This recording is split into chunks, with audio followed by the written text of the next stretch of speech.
मेरे नबी जब भी अपना शजरा शरीफ बयान करते थे तो यहीं तक बयान करते थे। जिंदाबाद जिंदाबाद।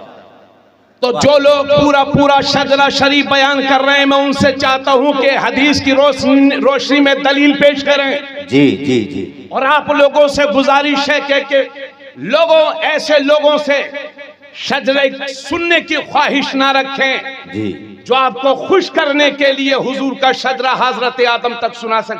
अरे जब नबी खुद अपना शजरा नहीं हजरत आदम तक सुना रहे हैं तो फिर उम्मती को क्या हक पहुंचता है कि हजरत आदम तक शजरा सुनाए?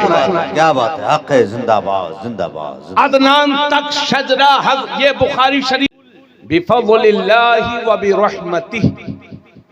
ए महबूब आप फरमा दीजिए ये सब कुछ अल्लाह के फजल और उसकी रहमत से है। बेशक बेशक। ऐसा करिए कि इको बंद कर दीजिए, इको बंद जो है कर बंद कर दीजिए और बगैर इको के काम चला लेंगे हम। अल्लाह फरमाता है, अब ठीक है, कुल बिफज़लिल्लाहि व बिरहमतिही।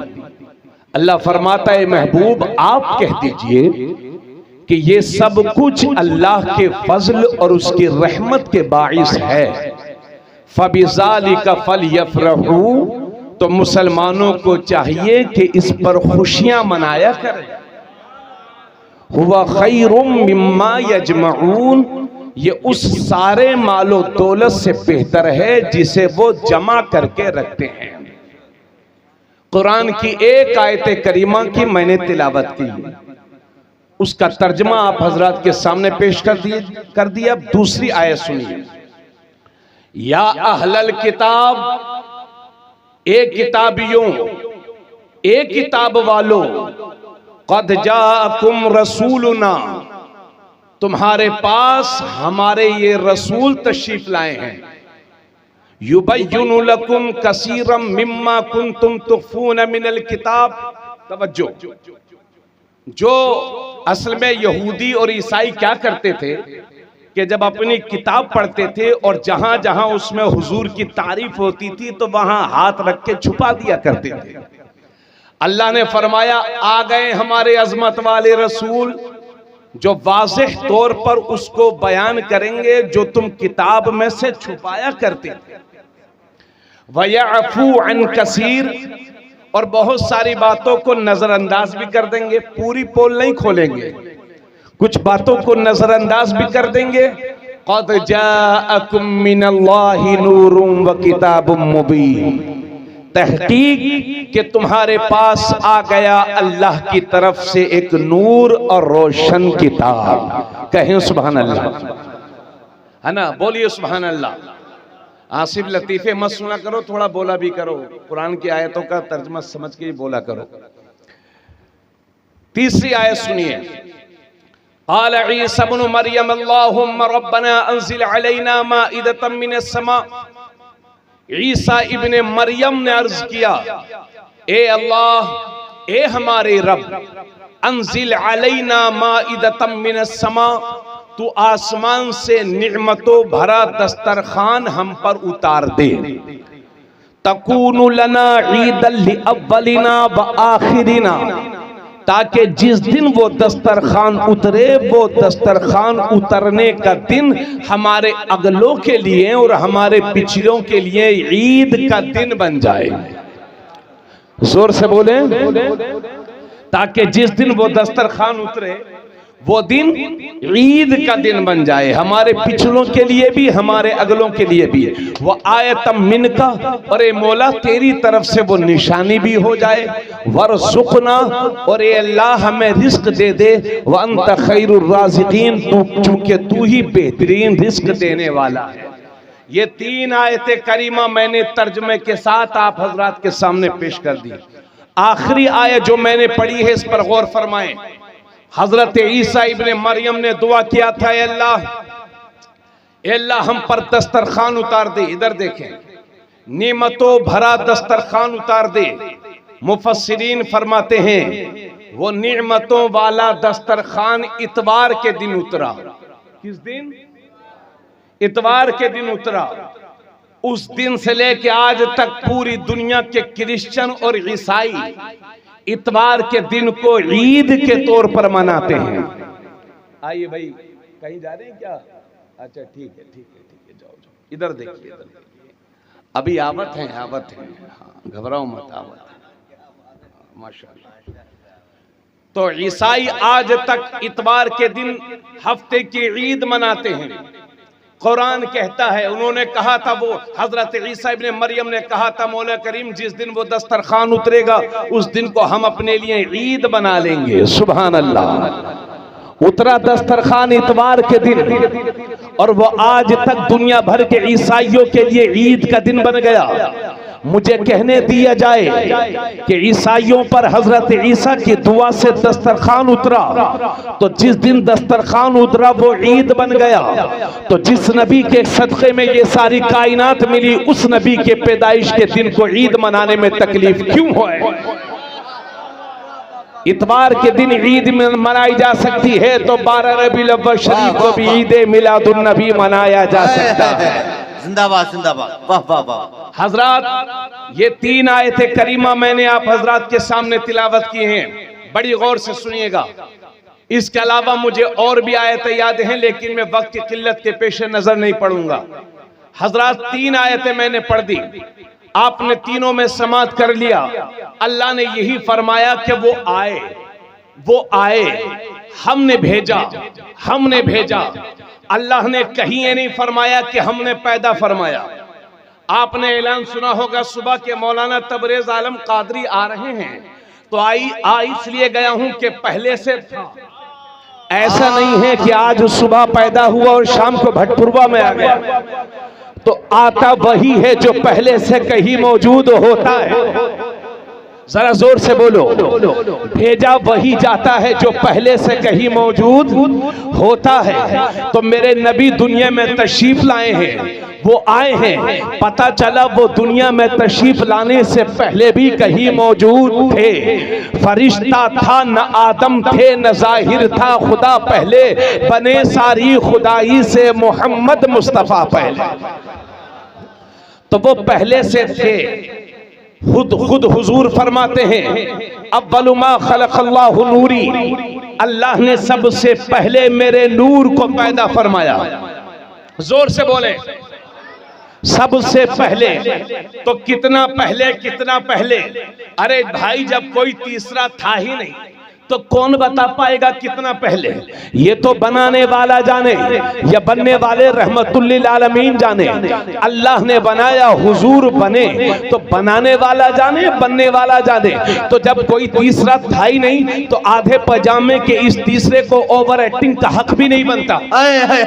हक है, उसको कहने का कोई हक नहीं है कि अल्लाह ने कब भेजा। हजरात, लेकिन हम इंसान हैं, आदत है रिसर्च करने की, आदत है तहकीक करने की, तो कुछ ना कुछ तो अंदाजा लगाएंगे कि अल्लाह ने अपने हबीब को कितना पहले भेजा। तो आओ सीखते हैं हजरत जिब्राइल से। फरिश्तों के सरदार हैं, मेरे नबी की बारगाह में हाजिर हैं जिब्राइल। तो एक दिन मेरे नबी ने फरमाया, जिब्राइल तुम दुनिया के सबसे पहले इंसान हजरत आदम अलैहिस्सलाम के पास भी गए हो और मेरे पास भी आ रहे हो। जिब्राइल जरा ये तो बता दो कि तुम्हारी उम्र कितनी है, तुम कितने साल के हो गए हो, तुम कितने बरस के हो गए हो। तो हजरत जिब्राइल अर्ज करते हैं, या रसूल अल्लाह मैं कितने साल का हो गया हूँ ये तो मुझको खुद भी पता नहीं है, मुझे खुद भी मालूम नहीं मैं कितने साल का हो गया हूँ, मैं कितने बरस का हो गया हूँ। तो मेरे नबी ने फरमाया, जिब्राइल कुछ अंदाजा तो पेश करूँ। तो हजरत जिब्राइल अर्ज करते हैं, या रसूल अल्लाह अगर मेरी उम्र का अंदाजा लगाना हो तो इस बात से लगा लीजिए कि चौथे हिजाब में एक सितारा 70,000 साल के बाद एक बार चमकता था और उस सितारे को मैंने 72,000 बार देखा है। सुभान अल्लाह बोलिए, सुभान अल्लाह। ये आशिकों की महफिल है, जरा मोहब्बत से बोले सुभान अल्लाह। या रसूल अल्लाह, मेरी उम्र का अंदाजा लगाना हो तो इस बात से लगा लीजिए कि चौथे हिजाब में एक सितारा 70,000 साल के बाद एक बार चमकता था, फिर वो छुप जाता था, फिर चमकता था, फिर 70,000 बरस के लिए छुप जाता था, फिर वो एक बार चमकता था। या रसूल अल्लाह, जो सितारा 70,000 साल के बाद एक बार चमकता था उसे मैंने 72,000 बार देखा है। और ए मेरे भाई, क्या 70,000 आपको कम लग रहा है? हमें 70 साल की पोजीशन ये है कि कहने में 7 सेकंड नहीं लगते, मगर आलम ये है कि एक बच्चा पैदा होता है, दुनिया कहती है इसे ये मुन्ना है, उसके बाद वो लड़का है, उसके बाद वो चाचा और बड़े अब्बा सब कुछ बन जाता है, हत्ता के 70 साल की उम्र में दादा बन के दुनिया से खत्म।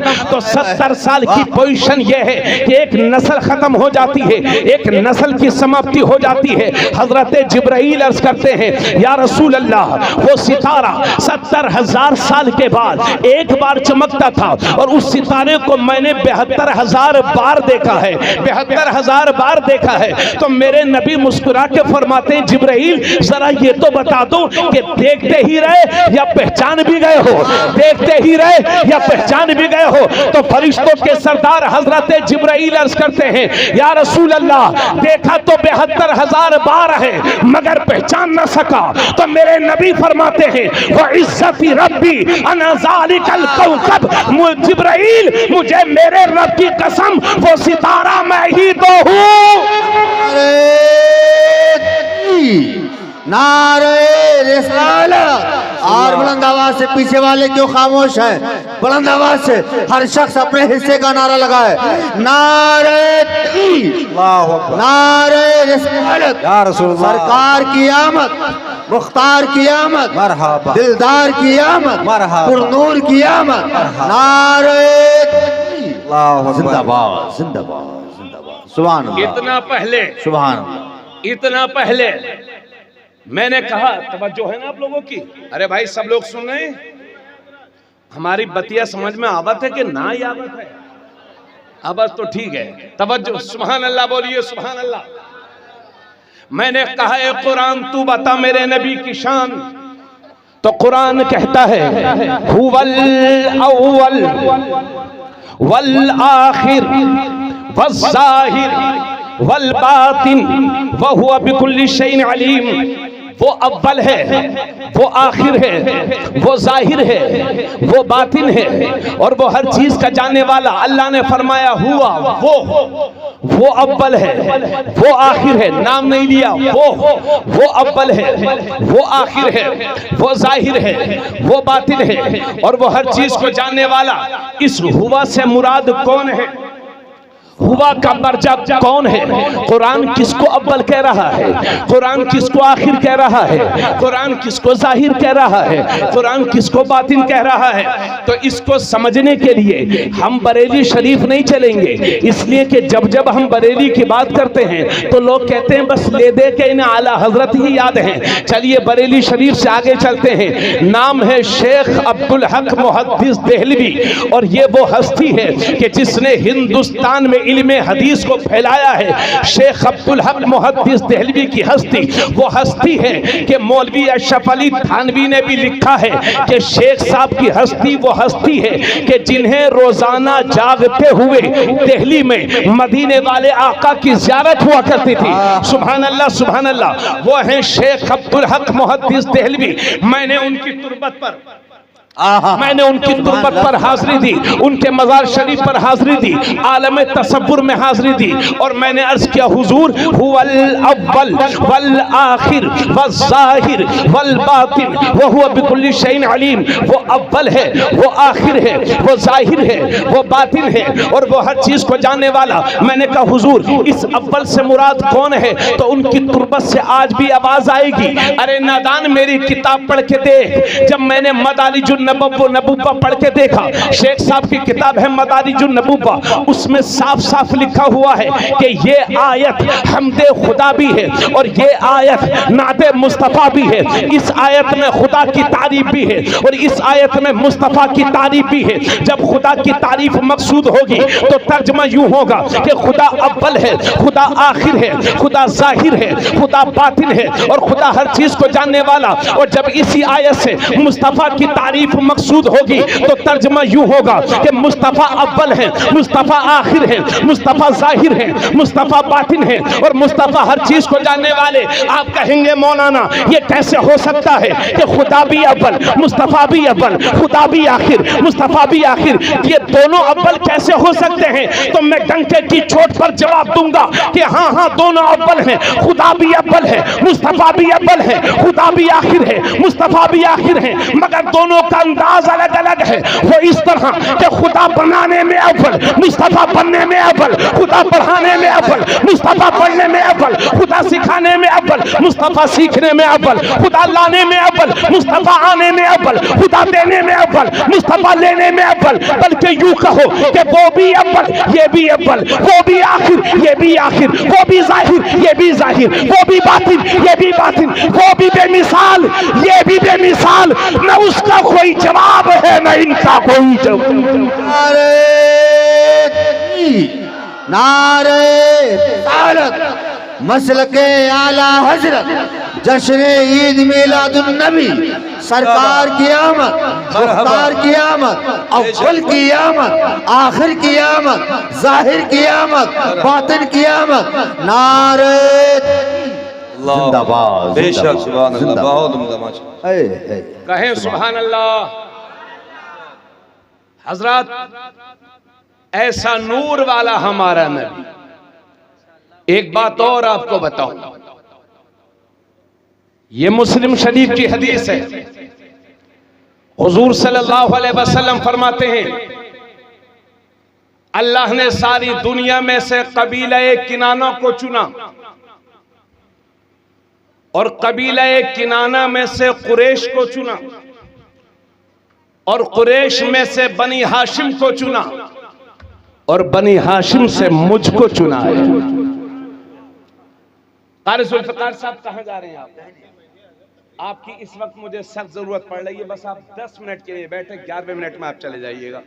तवज्जो चाहूंगा, बस थोड़ी देर। एक बात आपकी मौजूदगी में मुझे कहना है, वो इसलिए कि आज के दौर में वो बहुत ज्यादा जरूरी है। लेकर बोले यार सुभान अल्लाह।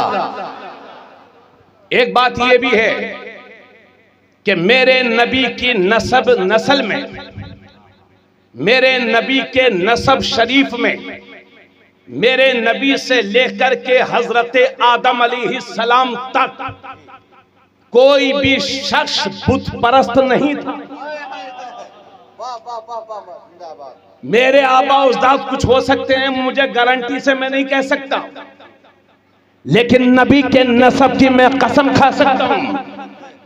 हजरत आदम से लेकर के मेरे नबी तक, मेरे नबी के खानदान में, उनकी नस्ल में, उनके शजरे नसब में कोई भी शख्स बुत परस्त नहीं था। ऐसे हैं मेरे नबी, ऐसे अजमत वाले हैं मेरे नबी।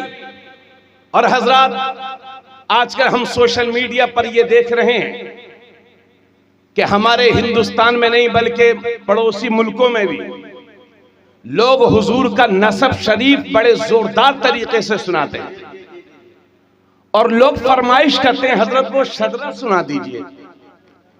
और मुकर्रिर साहब पब्लिक को खुश करने के लिए हजरत आदम तक गिना देते हैं। आइए नबी का नसब शरीफ कुरान के बाद, तवज्जो से सुनिएगा, कुरान के बाद जिस किताब का सबसे बड़ा मकाम है वो है हदीस की किताब बुखारी शरीफ। उसी बुखारी में मेरे नबी का नसब शरीफ इस तरह से है, नबी का नसब इस तरह से है, मोहम्मद सल्लल्लाहु अलैहि वसल्लम वो बेटे हैं हजरत अब्दुल्लाह के, कहते जाइए सुभान अल्लाह सुभान अल्लाह। वो बेटे हैं हजरत अब्दुल मुत्तलिब के, सुभान अल्लाह। वो बेटे हैं हजरत हाशिम के, सुभान अल्लाह, वो बेटे हैं हजरत अब्द मनाफ के, सुभान अल्लाह, वो बेटे हैं हजरत कुसई के, सुभान अल्लाह, वो बेटे हैं हजरत किलाब के, सुभान अल्लाह, वो बेटे हैं हजरत मुर्रा के, वो बेटे हैं हजरत काब के, वो बेटे हैं हजरत लुई के, वो बेटे हैं हजरत गालिब के, वो बेटे हैं हजरत फहर के, वो बेटे हैं हजरत मालिक के, वो बेटे हैं हजरत नबर के, वो बेटे हैं हजरत किनाना के, वो बेटे हैं हजरत खुसैमा के, वो बेटे हैं हजरत मुदरिका के, वो बेटे हैं हजरत इलियास के, वो बेटे हैं हजरत मुदर के, वो बेटे हैं हजरत निजार के, वो बेटे हैं हजरत माद के, और वो बेटे हैं हजरत अदनान के। नारे तकबीर, बुलंद आवाज से यही असल नस्बनामा है। नारे तकबीर, नारे आला, मसलके आला हजरत, सुभान अल्लाह, सुभान अल्लाह। यही मेरे नबी जब भी अपना शजरा शरीफ बयान करते थे तो यहीं तक बयान करते थे। अखे जिंदाबाद, जिंदाबाद। तो जो लोग पूरा शजरा शरीफ बयान कर रहे हैं, मैं उनसे चाहता हूं कि हदीस की रोशनी में दलील पेश करें। जी जी जी। और आप लोगों से गुजारिश है कि लोगों, ऐसे लोगों से शजरे सुनने की ख्वाहिश ना रखें जी, जो आपको खुश करने के लिए हुजूर का शजरा हजरत आदम तक सुना सके। अरे जब नबी खुद अपना शजरा नहीं हजरत आदम तक सुना रहे हैं तो फिर उम्मती को क्या हक पहुंचता है कि हजरत आदम तक शजरा सुनाए?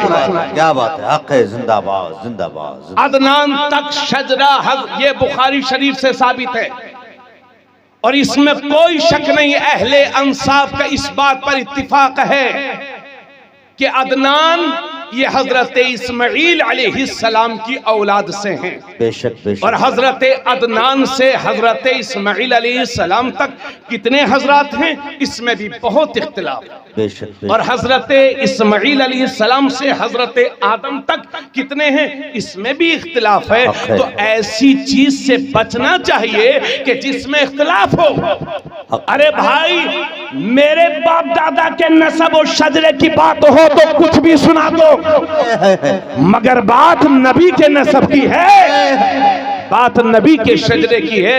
इसलिए बस उतने ही पर इक्तिफा करो जो हमें हदीस आला दर्जे की हदीसों से जितना सबूत मिलता है उतने पर इक्तिफा करिए, उसके आगे अल्लाह और उसके रसूल पर छोड़ दीजिए।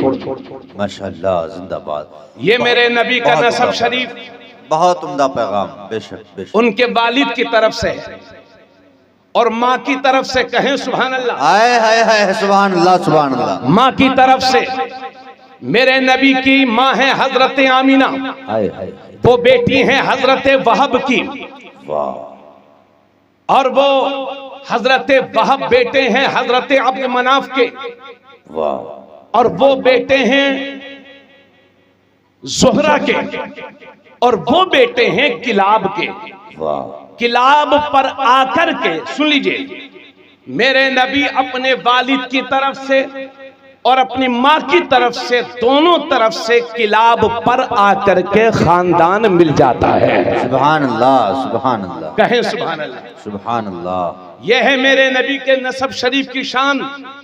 तो हजरत आदम अलैहिस्सलाम से लेकर के मेरे नबी तक कोई भी बुत परस्त नहीं था, सब नूर वाले। इसलिए इमाम इश्क मोहब्बत ने कहा, तेरी नस्ले पाक में है, बच्चा बच्चा नूर का, तू है आईने नूर, तेरा सब घराना नूर। सुभान अल्लाह, सुभान अल्लाह। अब यहीं पर पूरी तवज्जो आप हजरात की है। एक बात और अर्ज कर, आका करीम सल्लल्लाहु अलैहि वसल्लम कब पैदा हुए और हुजूर सल्लल्लाहु अलैहि वसल्लम का विसाल कब हुआ? आए आए। तो वाक़िया फील के, शमसुद्दीन भाई, वाक़िया फील के तकरीबन 55 दिन के बाद जी 12 रबीउल अव्वल शरीफ की सुबह में मक्का शरीफ की धरती पर, है ना, सुबह के मुबारक वक्त में 20 अप्रैल 571 ईस्वी पीर के दिन मेरे नबी दुनिया में तशरीफ लाए। सुभान अल्लाह, सुभान अल्लाह। हुजूर सल्लल्लाहु अलैहि वसल्लम कब पैदा हुए इसमें इख्तिलाफ है, जी। लेकिन जमहूर मुअर्रिखीन का इस बात पर इत्तिफाक है कि नबी करीम सल्लल्लाहु अलैहि वसल्लम 12 रबीउल अव्वल शरीफ के दिन पैदा हुए। सुभान अल्लाह। लेकिन हुजूर का विसाल कब हुआ, इसमें भी इख्तिलाफ है। लेकिन इसमें कोई इख्तिलाफ नहीं है कि हुजूर सल्लल्लाहु अलैहि वसल्लम का विसाल पीर के दिन सहपहर में हुआ था। दोपहर के बाद जो हिस्सा आता है उसे सहपहर कहते हैं जी। या पहर, दोपहर और सहपहर। जी। तीसरे दिन के तीसरे हिस्से में मेरे नबी का पीर के दिन विसाल हुआ।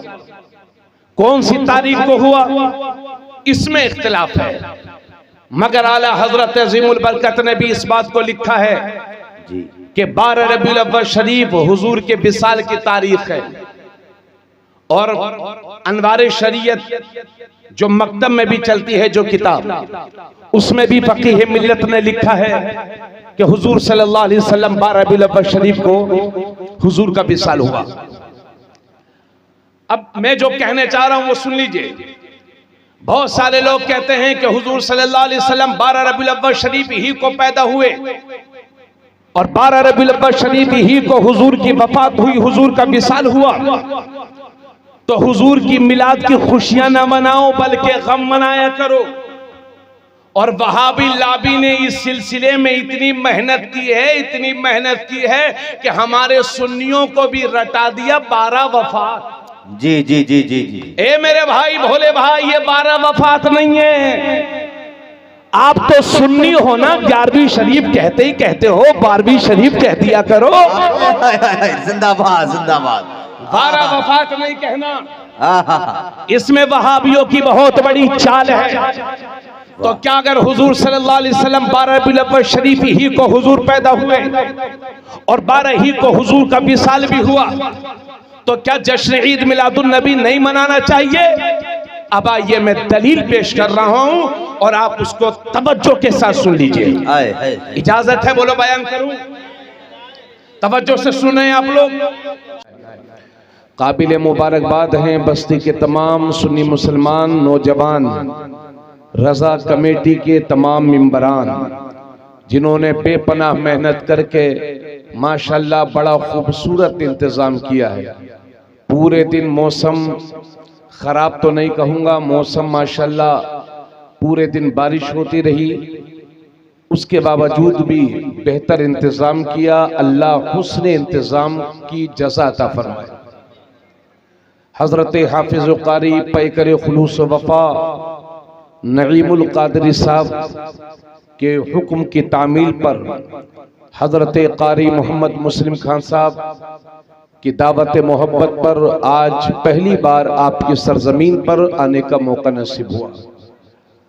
नकीब अहले सुन्नत रफ़ीक़ मोहतरम हजरत मौलाना कारी शमसुद्दीन साहब ने मेरे ताल्लुक़ से जो कुछ कहा वो उनका फ़न था, बाकी मैं उस काबिल नहीं। अल्लाह ताला उनके फ़न में मज़ीद बरकत अता फरमाए। हज़रत कारी मोहम्मद ज़ुल्फ़िकार भी तशरीफ़ रखते हैं, अल्लाह ताला इनकी उम्र में भी खूब खूब बरकत अता फरमाए। रफ़ीक़ मोहतरम हज़रत कारी मोहम्मद इसराइल साहब ने बहुत उम्दा पढ़ा और हमारे अज़ीज़ पैकर खुलूस वफ़ा मुहिब्ब मोहतरम हज़रत कारी मोहम्मद अनवार साहब इंशाअल्लाह वो भी पढ़ेंगे। अल्लाह ताला सभी हजरात की हाज़री को शर्फ़ कबूलियत से माला माल फरमाए। बावाज़ बुलंद दुरूद पाक की नज़रें पेश कर लें। अल्लाहुम्मा सल्ली अला सय्यदिना व हबीबिना व शफ़ीइना व करीमिना व मौलाना मुहम्मद व बारिक व सल्लिम सलातु व सलाम अलैका या रसूलल्लाह सल्लल्लाहु अलैहि वसल्लम।